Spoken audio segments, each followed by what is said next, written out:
the reason why the minds are polluted, the waters are polluted, the air is polluted, it's because there's something missing in our lives these days. And most people are missing this.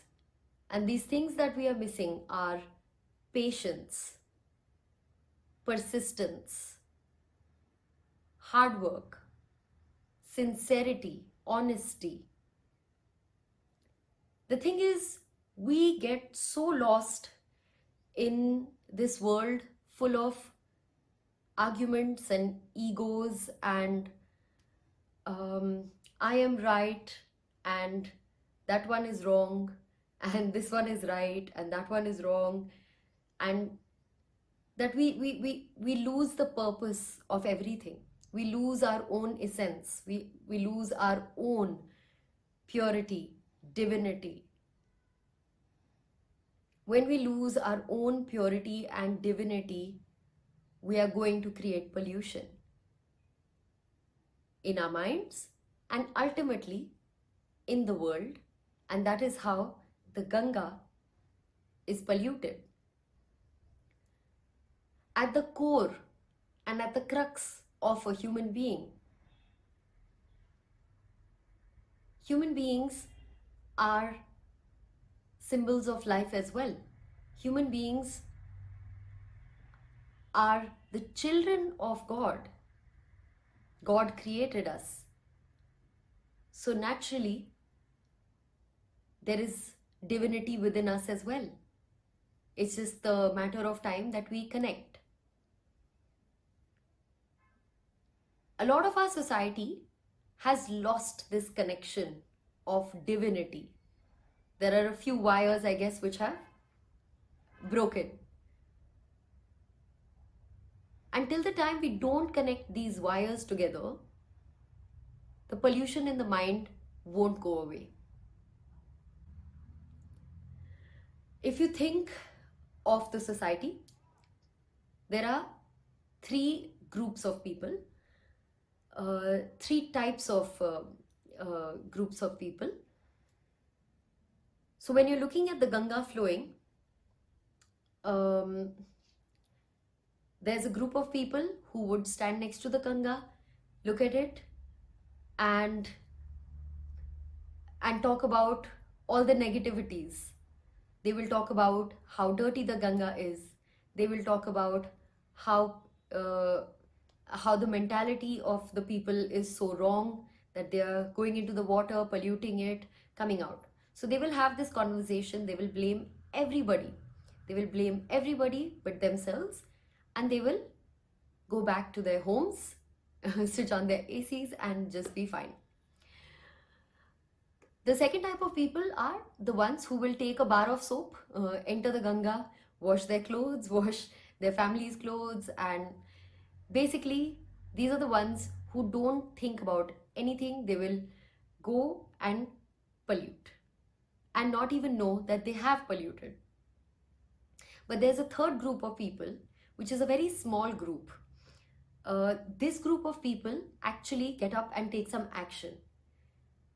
When something bothers them, they want to do something about it, and they are persistent about it. And at the same time, they are honest about it. When I say that they are honest about it, they might see the Ganga and they might take first few steps. In their first few steps, they might go wrong. When they go wrong, they don't give up. They face the society, they agree to their mistakes, and now they are ready to bring about more changes, especially with the mistakes they already made. Now they will do this work a little better. So this is a way of moving forward. What the other two groups of people did is they remained in a circle. So it is our decision to stay in the circle or to move forward. Since we call Ganga Ji our mother and we are the children of Ganga, it is our responsibility to find ways and figure out how is it that we can be better people? How is it that we can reduce these two groups of the number of these two groups of people and make this small, honest, persistent group larger? So we need to mix these two groups into this smaller group to make this hardworking group and persistent group, which is closer to divinity, closer to holiness, bigger.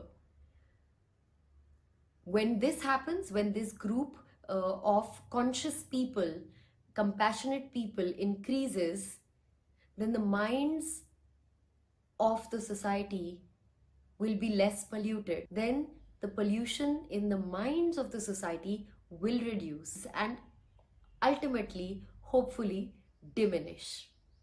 And this is what we all are working towards. So all we need to do is we need to become better people with less polluted minds.